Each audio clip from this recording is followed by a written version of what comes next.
BFM Business, Intégral Bourse, jusqu'à 18h, la bourse en temps réel.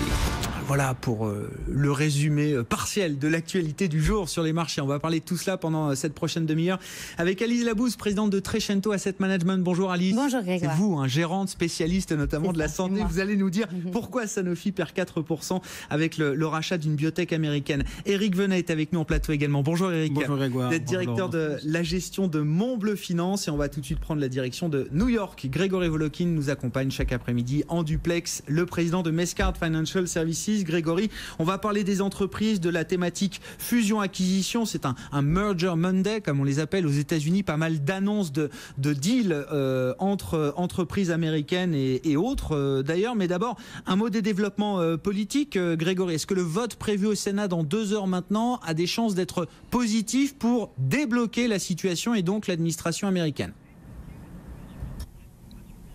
La dernière nouvelle que j'ai eue il y a 3 minutes, en fait, c'est que ce vote va être repoussé. Alors, un peu plus tard dans l'après-midi, est-ce qu'il faut voir ça comme un mauvais signe ? Pas forcément. En fait, il semble que quand même une grande partie des démocrates centristes commencent à se dire que le jeu n'en vaut pas la chandelle. Pourquoi refuser cette allonge budgétaire pour se battre pour un programme qui s'appelle DACA. DACA, c'est quoi ? C'est autoriser les enfants d'émigrés qui sont arrivés illégalement ici à rester. C'est un programme qui est absolument populaire, mais qui n'a pas un grand rapport avec le budget. Et je pense que les démocrates sont un peu inquiets que s'ils continuent à se battre pour des enfants d'émigrés alors que le gouvernement fédéral est fermé, est gelé, ça leur retombera dessus. Alors, il faut pas voir de ma part une critique sur ce que pensent les démocrates. Il faut pas oublier que c'est un jeu purement politique.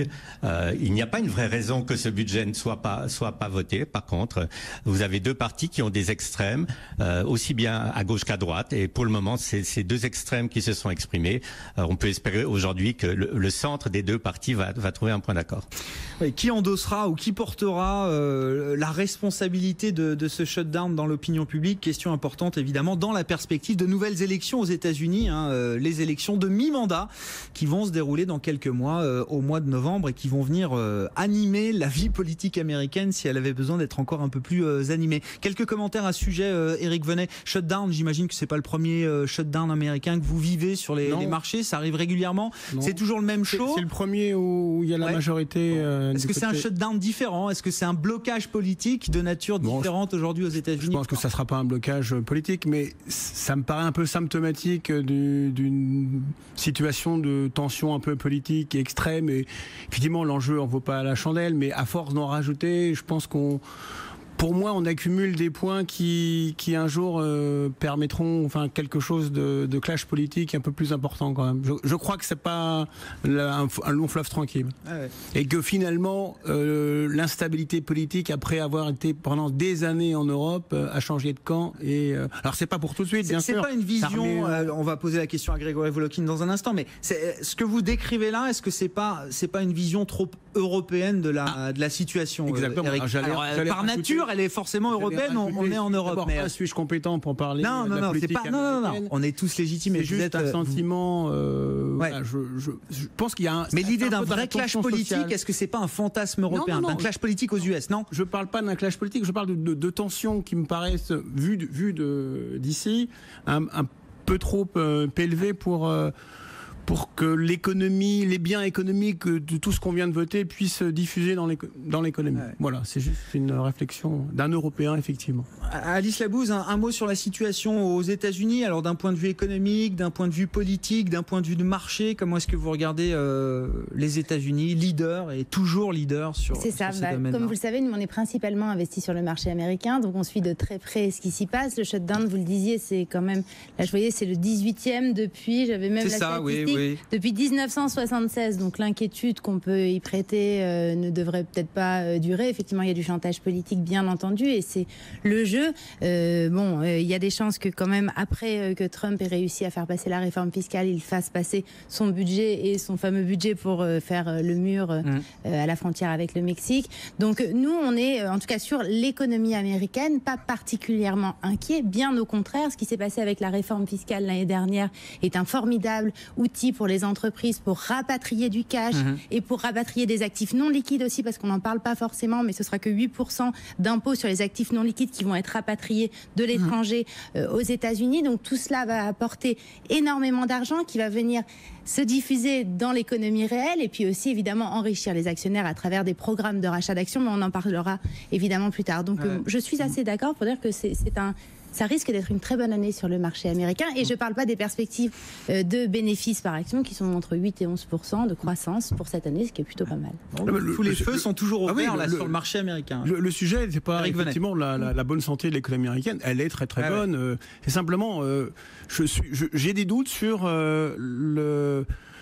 la diffusion de ce programme économique dans l'ensemble de l'économie américaine. Voilà. Bon, effectivement, le rapatriement des capitaux, c'est bien, tout ça c'est bien, à condition que vous ayez une société qui se calme et non pas dans lequel on y met des tensions politiques trop fortes. Voilà, mais c'est peut-être juste... Et de toute façon, si cela arrive, c'est pour dans très longtemps. Donc c'est pas le sujet de toute façon de l'année. Grégory, vos commentaires par rapport à ce qui vient d'être dit chez nous en plateau. Et puis il y a quand même un événement important cette semaine. Alors l'ouverture du Forum économique de Davos, qui avait marqué les esprits l'an passé, parce que coup sur coup, on avait eu le vote du Brexit, l'élection de Donald Trump, et c'est vrai que Donald Trump s'était un peu fait voler la vedette à Davos par Xi Jinping.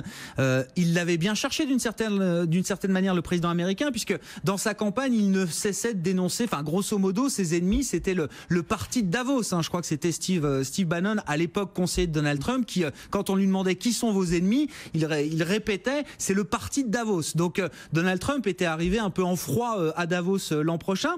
Je crois que son discours est prévu ce vendredi en clôture du World Economic Forum. Grégory, je sais pas, est-ce qu'il y a déjà l'idée, des ambitions particulières du côté de Donald Trump? Est-ce qu'il veut jouer un peu la carte de l'apaisement avec ses ennemis de Davos, ou est-ce que c'est pas du tout le sujet pour l'instant pour lui?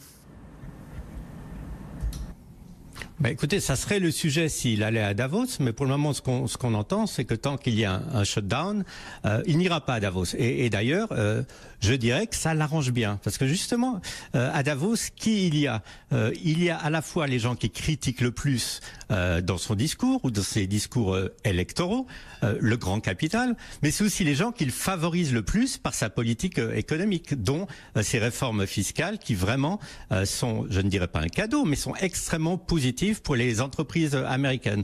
Donc le jeu n'en vaut pas vraiment la chandelle pour Donald Trump d'aller à Davos. Il essaye vraiment de parler à sa base électorale qui évidemment méprise d'une certaine façon tous les participants de Davos.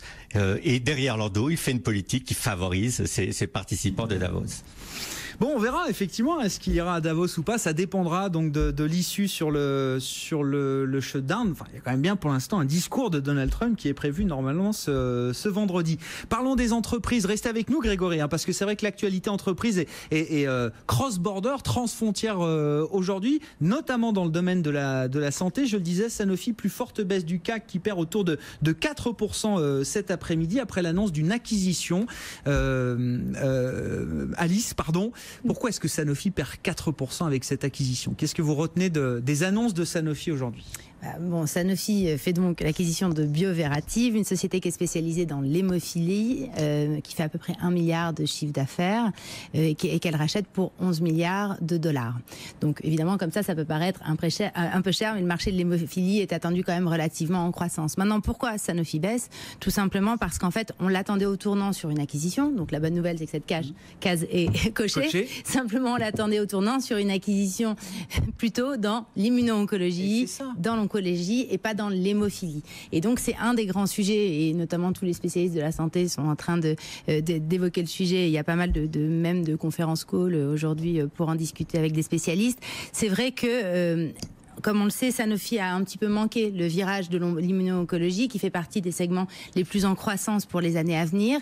Et c'est vrai qu'en essayant de se rattraper à quelques branches, ils vont chercher des acquisitions. C'est une bonne acquisition, Bioverativ. C'est une très bonne acquisition. Ils n'achètent pas pour acheter, ils achètent parce que ça a de l'intérêt quand même. Non, mais c'est vrai que 1 milliard de chiffre d'affaires contre 35... Aujourd'hui, Sanofi, c'est 35 milliards de chiffre d'affaires. Donc, si vous voulez, c'est une annonce qui a du sens. Évidemment, c'est bien parce que d'aller sur des actifs stratégiques comme cela qui sont potentiellement en croissance, bien sûr. mais simplement, là où on les attendait, ils n'y sont pas. Donc c'est un peu, je crois, ce qui doit décevoir le marché aujourd'hui. C'est dommage, parce que c'est vrai qu'en tout cas, ils montrent une vraie volonté d'avancer. En parallèle, ils vendent leur activité, une partie de leur activité générique pour 2 milliards. Enfin, ils ont mandaté un certain nombre de banques pour faire la cession. Bon, au fur et à mesure, ce groupe est en train de se réorganiser, de se restructurer face justement à leur franchise. Leur plus grosse franchise, c'est le Lantus et le diabète, où ils ont une guerre des prix tellement importante que de toute façon, Sanofi va devoir trouver une solution à l'avenir. Pour pivoter. C'est ça, pour pivoter. Mais leur problème aujourd'hui, alors ça fait tellement longtemps qu'on parle de ce problème de croissance externe de Sanofi. Je veux dire, il y a un nombre de cibles limité à des prix exorbitants aujourd'hui. C'est ce qui explique aussi le fait que Sanofi n'arrive pas à cocher la case oncologie, croissance externe, comme vous le dites, Alice. En fait, ce qui se passe, c'est que Sanofi, dans l'échiquier mondial, n'est plus vraiment un des très très grands acteurs de la santé. Et donc, en fait, ils se font coiffer au poteau par des plus gros qui ont des moyens plus importants pour aller racheter ces pépites dans l'immuno-oncologie, qui sont celles qui seront plus génératrices de marge et de chiffre d'affaires à l'avenir. Donc c'est pas. C'est terrible. Vous êtes en train de nous faire comprendre que Sanofi est plus un champion mondial. Non, ça me fait beaucoup de peine. Enfin, c'est pas du tout. Vous voyez ce que je veux dire. Je veux pas. Si c'est une réalité, on a le droit de le dire. Hein. Non, mais je salue quand même la stratégie. C'est un champion, évidemment. C'est un champion français, ce qui est déjà une grande qualité en soi. Mais c'est vrai que sur l'échiquier mondial, il y a des géants qui se sont créés et Sanofi est un peu moins important. Un commentaire, Eric, par rapport à ça? Oui, bon, Sanofi dans l'imaginaire collectif, ça reste quand même un champion mondial français. Oui. Sauf que ça se traîne depuis un petit moment quand même. Ça fait plus rien. Il y a 3 ans, c'était à 100 € quand même, Sanofi. Donc Sanofi, là, c'est à 70 aujourd'hui. Ça perd 4%. Et le management a indiqué que c'était pas la fin de la croissance externe. Là, ils vont débourser 11 milliards. Il y a du cash sur un peu de dette. Et voilà. Mais faire des acquisitions de cette taille-là, ils peuvent encore en faire d'autres. Oui, bien entendu. Et on leur souhaite.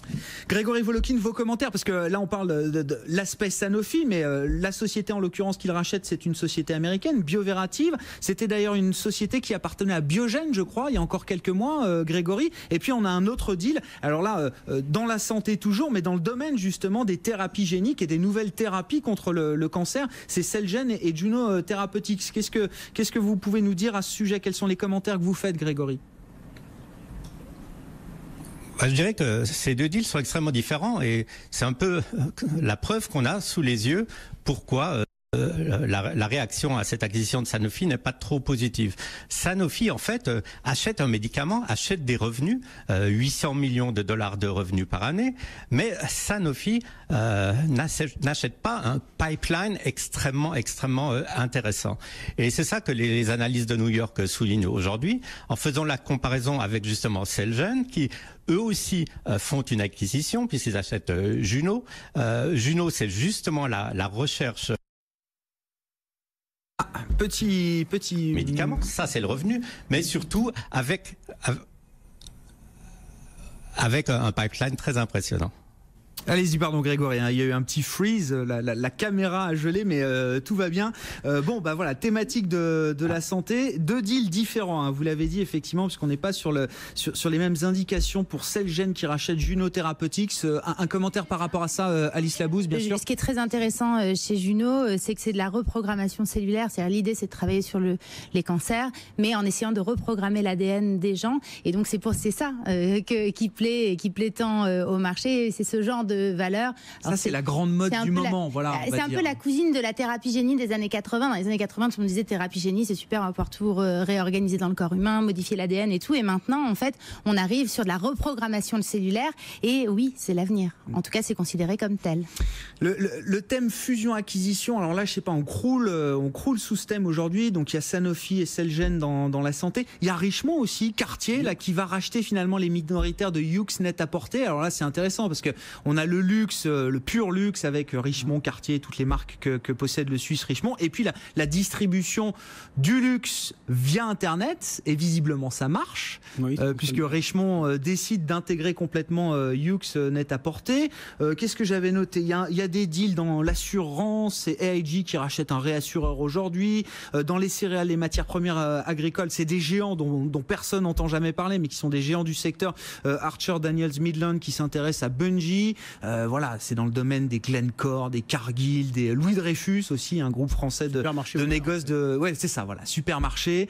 Cette thématique fusion-acquisition, elle va continuer de nous accompagner. On va être de plus en plus surpris aussi par peut-être la nature des deals et des collaborations qui pourraient se nouer. Nous, on a été surpris par Hughes, parce qu'on en avait un parti important dans nos portefeuilles de luxe. Ouais. Le prix nous semblait un peu élevé quand même. Non, mais surpris parce qu'on pensait que Richemont allait vendre en fait Hughes. On pensait que Richemont, ils avaient déjà une participation au capital, mais qu'ils allaient la liquider en fait. Il y a un pari de dire je vais acheter un distributeur de luxe, moi-même qui suis dans le luxe, et donc quid des autres marques de luxe. Enfin, il y a un vrai pari là. Donc on peut être surpris par effectivement certaines MMA. Alors par contre, c'est des prix intéressants quand même. Hein. C'est-à-dire, c'est des prix intéressants parce que pour l'actionnaire de Hughes, vous dites, oui, c'est ça. Oui. Donc, on paye cher, on commence à payer cher. Oui. Même pour vous, en tant qu'actionnaire de Hughes, vous trouvez que c'est payé un peu cher par Richemont? Oui. Voilà, on est content. Vous êtes content, on donne. Voilà, après, il faudra générer des recettes pour payer, mais... Bon, Hughes, c'est intéressant, une nouvelle alliance quand même entre le luxe Richemont d'un côté et puis la distribution via Internet de produits de luxe. En la matière, on a toujours notre exemple également Amazon Whole Food. Grégory, et juste un petit commentaire à ce sujet. Enfin, donc l'alliance de la distribution physique et de la distribution numérique, bien sûr. Amazon qui, en parallèle de l'acquisition de Whole Food, testait un nouveau concept de supérette, Grégory, qui était ouvert, je crois, jusqu'à présent aux salariés d'Amazon, mais qui va s'ouvrir à l'ensemble du public. Alors, on est sur une petite supérette test, 170 mètres carrés, c'est quand même pas énorme. Ça se passe à Seattle, évidemment. Et aujourd'hui, le grand public y a accès, Grégory. Oui, et justement, est-ce que ça indique l'avenir de la distribution? Alors, comment ça va se passer? Si vous êtes à Seattle, vous allez avoir sur votre téléphone votre application Amazon Prime, comme pratiquement tous les Américains.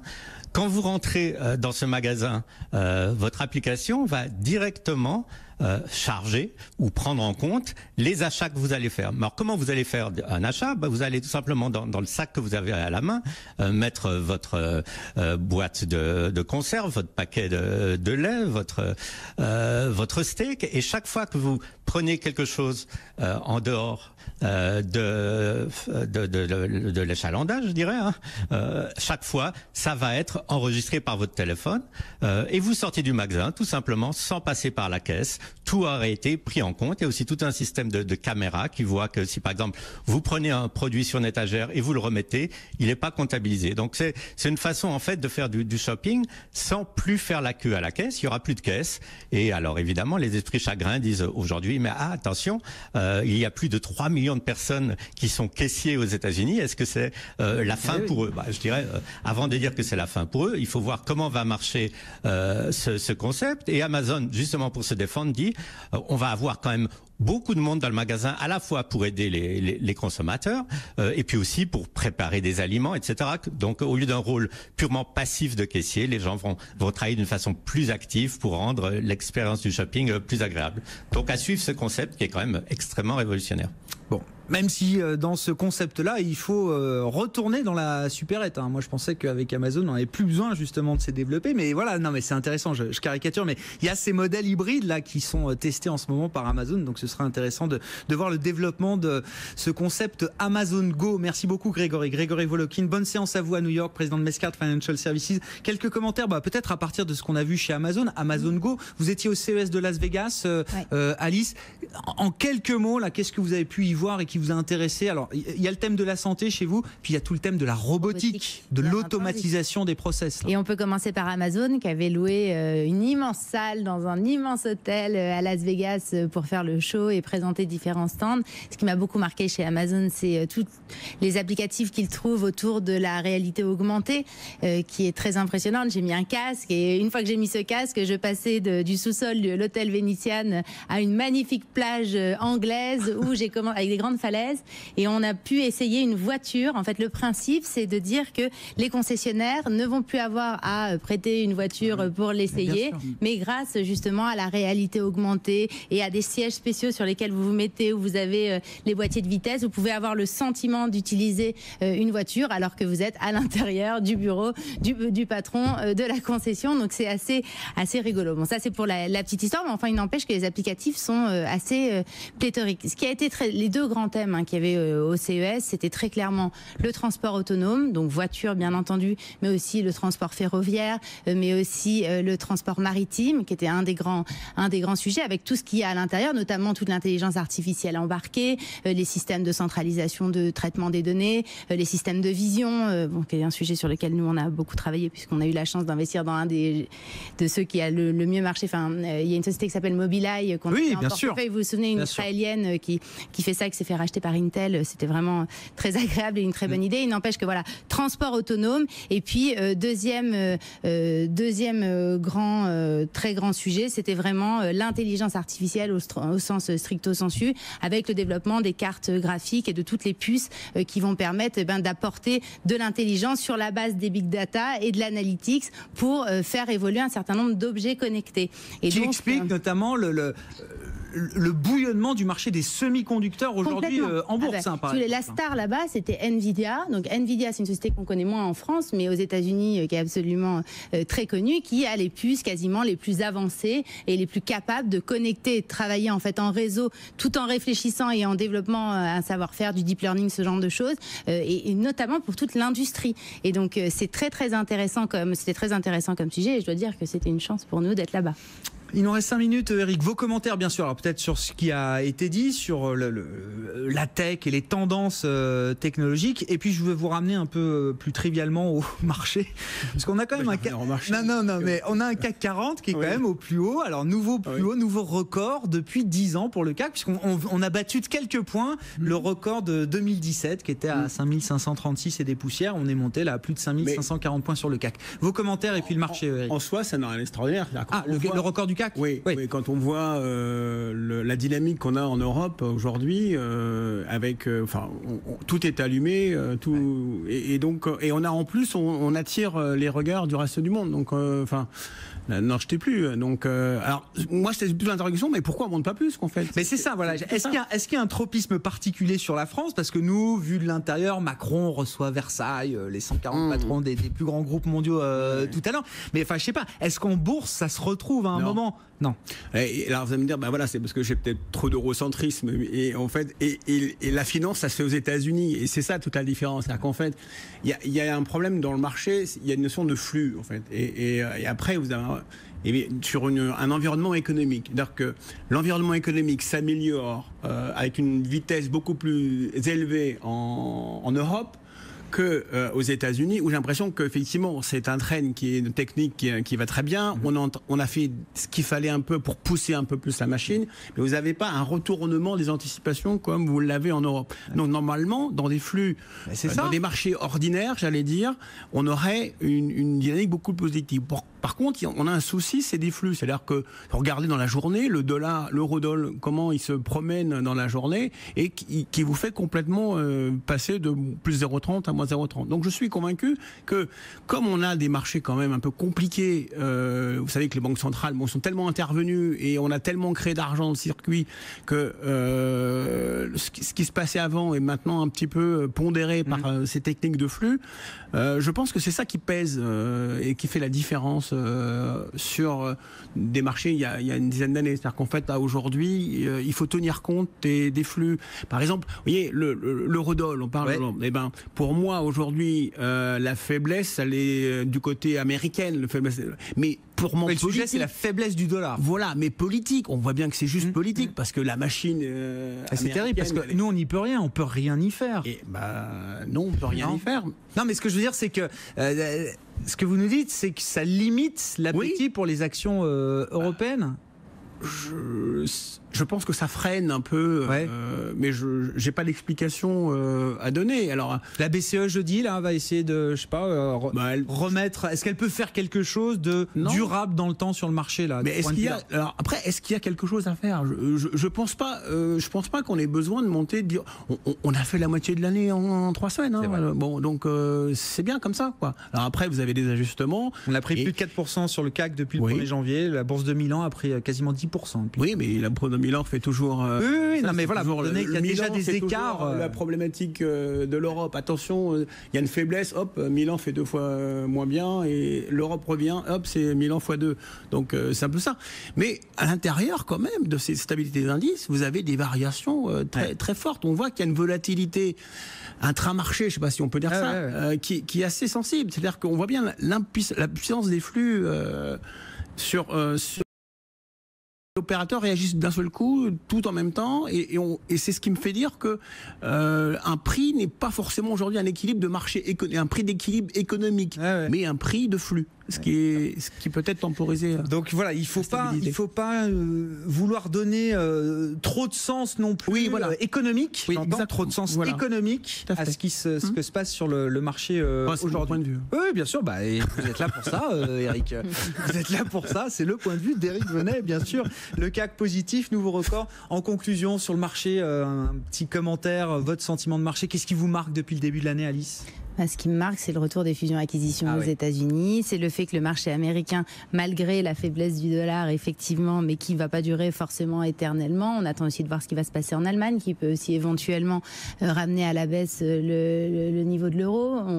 On verra à suivre. En tout cas, il y a des options et qui sont parfois des options, des choses qu'on n'attend pas et qui finissent par arriver, qui peuvent influer aussi, pourquoi pas, l'euro. Donc, qu'est-ce qu'on attend? Nous, on attend un marché plutôt haussier et un vrai marché de flux sur la robotique, l'industrie, la techno, parce qu'on voit que même les gérants généralistes commencent à créer des poches assez significatives sur ces segments-là. Évidemment, l'intérêt de la techno aussi l'année dernière a été... Oui, c'est ça, j'allais dire, c'est pas un intérêt remis en cause, parce qu'on a beaucoup glosé, disserté sur la valo des techs, est-ce que ça vaut trop cher ou pas? Non, enfin... écoutez, il suffit d'aller au CES de Las Vegas pour comprendre qu'en fait c'est l'avenir et que l'avenir peut avoir des variations bien entendu, mais que si vous jouez long terme, ça fait partie des secteurs qui, de mon point de vue, sont les plus rapidement, Eric. C'est très juste, et ce qui explique qu'on n'a pas non plus tous ces grandes sociétés technologiques en Europe. On en a très peu. Enfin, par rapport à cette dynamique, en Nvidia, les progressions, on n'a pas ça. Donc ça, ce qui explique aussi que le décalage de performance, évidemment, par rapport à votre suite. On n'a pas le même poids de la tech. Il y a Emmanuel Macron qui a de l'ambition ce soir. Il va bien sûr. Mais il va faire, bien sûr, il va faire le show, mais ça changera rien au poids de la tech dans les indices. Pardon. Voilà, ce qu'il fallait dire aujourd'hui, c'était quand même les 50-50 du traité de l'Élysée, et qu'en fait, ça y est, le moteur franco-allemand va redémarrer et on va enfin avoir un moteur très puissant pour dynamiser l'Europe, vous allez voir. Bon, mais très bien, fenêtre de tir franco-allemande, évidemment, ça fait partie des sujets du moment, les avancées politiques en Allemagne qui vont dans le bon sens, et c'est vrai qu'on célébrait les 55 ans ce week-end du traité de l'Élysée. Nouveau traité de l'Élysée prévu en 2018, c'est ce que ont promis Angela Merkel et Emmanuel Macron pour traité 2-0. Nouvel étage de la fusée européenne. Merci à vous tous, merci d'avoir été avec nous en plateau. Eric Venet, Montbleu Finance, Alice Laboustré, Cento Asset Management, Grégory Volokin qui nous accompagne en duplex depuis New York. Retour à New York d'ailleurs dans quelques instants, juste après la pause, pour retrouver Sabrina en duplex du Nasdaq. BFM Business, Intégral Bourse, jusqu'à 18h, la bourse en temps réel.